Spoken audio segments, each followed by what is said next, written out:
It was a loud scream that penetrated an otherwise calm, peaceful family Sunday night.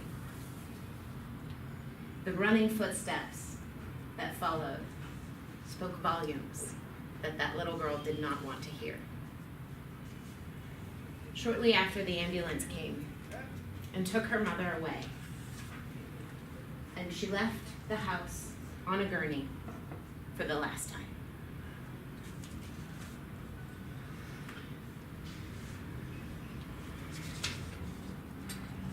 Over the next couple years, her 3 older sisters all left. Marriage, moved to Europe, college. And that little girl was abandoned by herself to deal with her father. Mean and scary. That European accent and that look that almost had you wet your pants. She needed love, and she tried to hug him. Desperate, and his arms would be limp and lifeless at his side. The research shows that when we tell ourselves stories about ourselves like that, we have more anxiety and more depression. And I can tell you there's more to it. IBS, hypertension, 180 over 120 at its peak.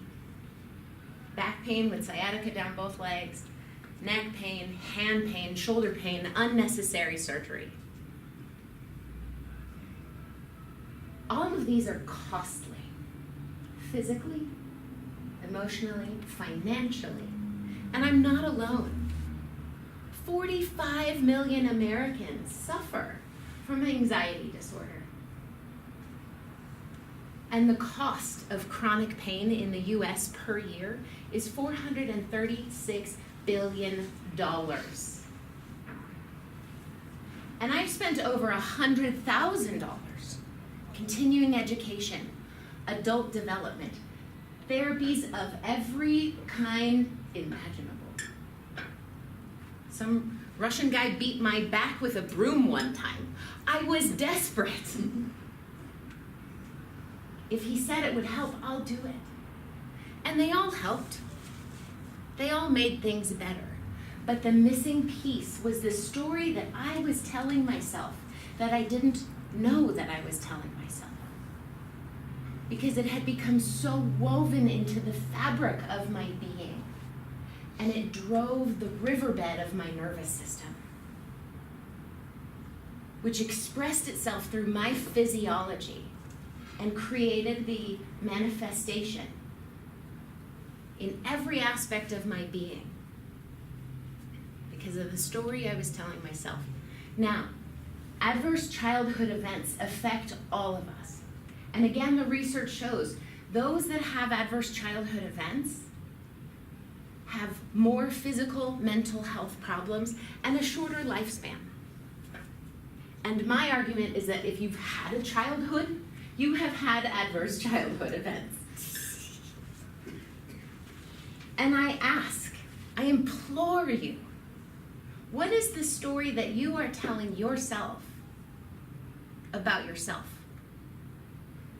And you can't change it because it is your story. But what you do have control over is the details that you focus on when you tell yourself that story, consciously or not. And I want to share with you another story now. And as I share this story, the invitation is to bring your mind into your body and listen with all of your being. Open up your heart and receive. When I was 11 years old, my mom had a brain aneurysm, and she was gone. That was the worst thing I could have ever imagined would happen, and I thought, there's no way I can get through this, but you know what I did? I stand here today. I am 40 years old. I have 3 sisters that were there for me to the best of their ability. They made me chicken soup when I was sick and leftovers that went in the freezer. Giggle cookies were big in the 80s. And when I was sad, my sister would say, giggle, giggle, giggle. And a couple weeks ago, we went to the Paul Simon concert. And it was cold. But I had a sister. And she brought a blanket. And we snuggled up together. Cozied in, warm, and safe again. And my dad, every day was there. He drove me to school in the morning, and he made dinner every night. He's a successful 53-year European immigrant entrepreneur that I can call any day of the week and say, Dad, I don't know what to do. Help. And he's there.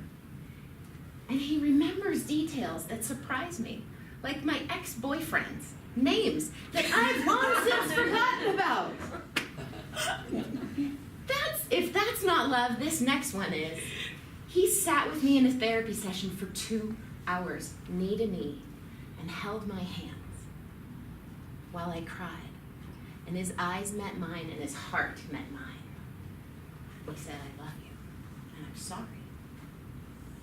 And if that's not love, I don't know what is. We all have stories like that. And when I told Father Donald Burke from County Cork, Ireland, about the therapy session with my dad, he said, what? At 78 years old, most men are going to the proctologist, not the psychologist. How does this story feel in your body? It's amazing. It drives your physiology. Same story, different details. And I invite you all to join me in your own way, with your own story, because it matters. What's your story?